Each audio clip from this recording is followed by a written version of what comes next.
What's up, gamers? Coach Brandon here. Today we'll be talking about punishing common mistakes that your opponents will be making during your games to help make your life easier.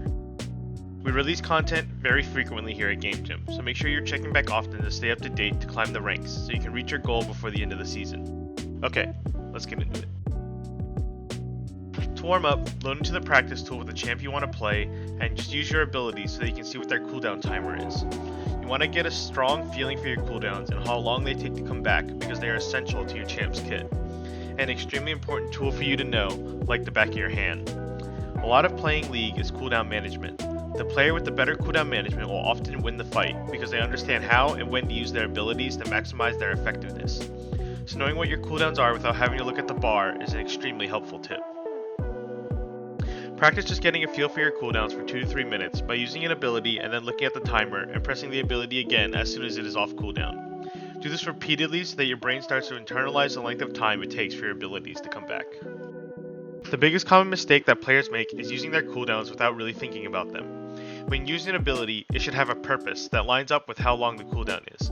What I mean by this is the longer the cooldown of the ability is, the more specific of a scenario you should wait to happen to use it. If we take Ahri for example, her Q can be pretty easily spammed as much as you want, but her charm on her E has a long cooldown and has a very specific purpose. Ahri's E is her only CC and the only way for her to play it aggressive or defend herself until she hits level 6. Going off of this example, these are the things that you should be looking to punish from your opponent. Bad cooldown usage. If you see your opponent use an extremely important ability and it doesn't hit anything, look to make a big trade on them as their main way of fighting back is unavailable. For example, if you see the Ahri use her charm, or an enemy Akali use her W, you know you have a good sized window to punish them for not having their main defensive ability and can get a good chunk of health off of them for free. To practice this, you can load into an ARAM or the rotation game mode and just look to fight when you see your opponents use a major cooldown of their kit.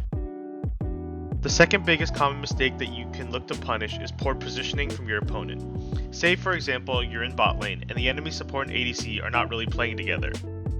You can look to take a big trade onto the one that is closest to you and your teammate and chunk the enemy together.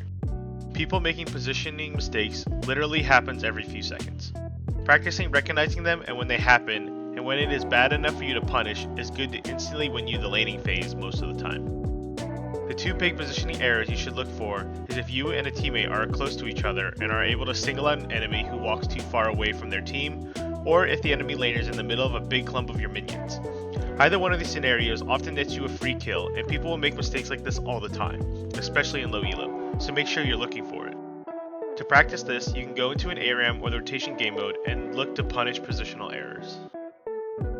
Now, a lot of times you don't have to look to punish your enemies alone. Bad wave management is the third major error that a lot of people make, and people make this mistake all the time, even up to the pros. What you need to be looking for is your enemy not effectively pushing in their wave so that it crashes into your tower. Most of the time, enemies will not effectively push the wave, so it gets stuck in the middle or a little towards your side of the lane. If this happens and you see your jungler or teammates nearby, you can ping them and get off a free gank on your opponents. Recognizing when your opponents are gankable is another way to punish mistakes from your opponents because, for some reason, every low elo laner thinks that they will never get ganked. Prove them wrong and take your free LP. To practice this, load into an unrated, and every time you see the wave push to your side and you see the jungler nearby, give them a ping and see if they come. If they do, make sure you start the fight before the jungler gets there so that the enemy doesn't run away and let your jungler come in and help you mid-fight.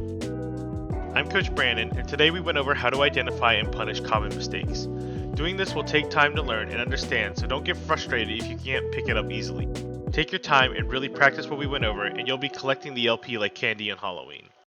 Keep an eye on the Game Gym Discord as we are running tons of fun events over there, and always remember to stay hungry, stay humble, and I'll see you next time.